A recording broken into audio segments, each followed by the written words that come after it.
Hey YouTube, it's just Brandy and let's talk Black Ink Crew.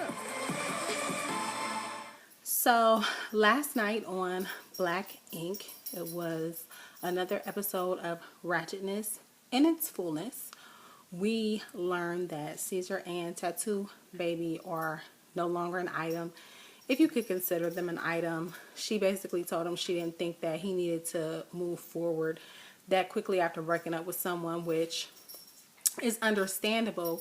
But then Caesar in his interview made a comment, at least I hit or whatever, which I thought was very disrespectful because she never really said anything bad about him or anything like that. So it's more like, are you mad because she didn't want to be with you? But you live in New York, she lives in Florida, so that was never going to work anyway, because I'm sure you wasn't moving down there. You wasn't willing to move to North Carolina for Duchess, and why would she move to New York? Ended up sleeping with Miss Kitty, which is so crazy because remember, her and Duchess was cool.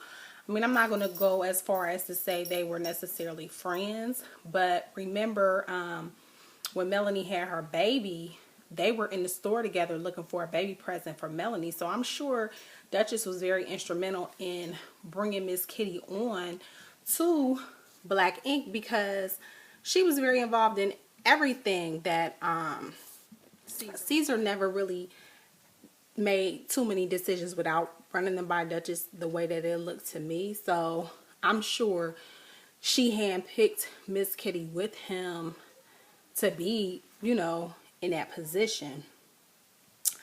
Beyond that, we saw the beginning of Caesar turning into a baby thought. So I guess that's how we're going to finish the rest of this season. Oh shit, met up with Caesar because he hadn't spoken to anyone since Puerto Rico when he was upset that they were questioning Nikki, her motives, her history, and whatnot. And he met up with Caesar where he informed him that Nikki was pregnant, so this is baby number 4 for him, which so irresponsible. So oh shit revealed to Caesar that his wife also suffers from lupus, which is what Toni Braxton and I believe Nick Cannon also has lupus as well. It's an autoimmune disease where your body can just attack itself at any time, and it's different for everybody, kind of what issues that you have. For Toni Braxton, it messed with her heart. I don't know what happens to Nick Cannon, but now that she's out there in New York, I'm sure oh shit has no benefits. So why would you leave your job where you have benefits and you're pregnant, so you need prenatal care? It just seems irresponsible to me. It didn't really touch on anything with Sky or Donna.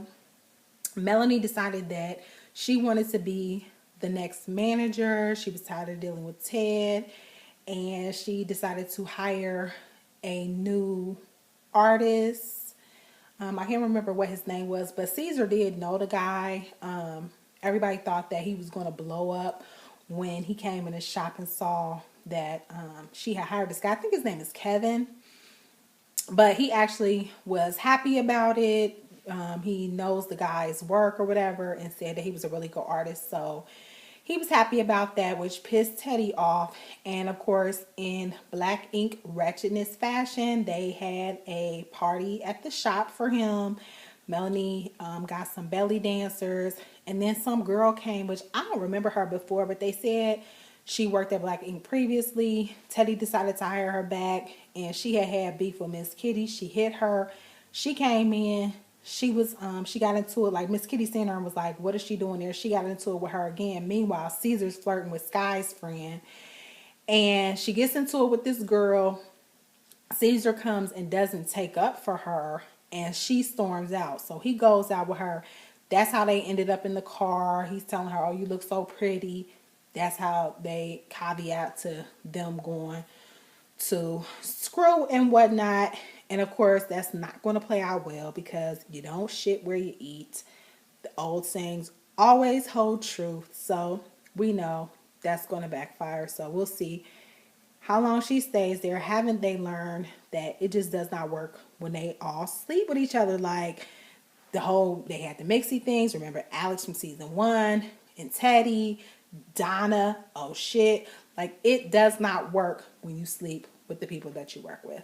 So that's my recap of this episode of Black Ink. Share, like, and subscribe. And I will be back next week for another one.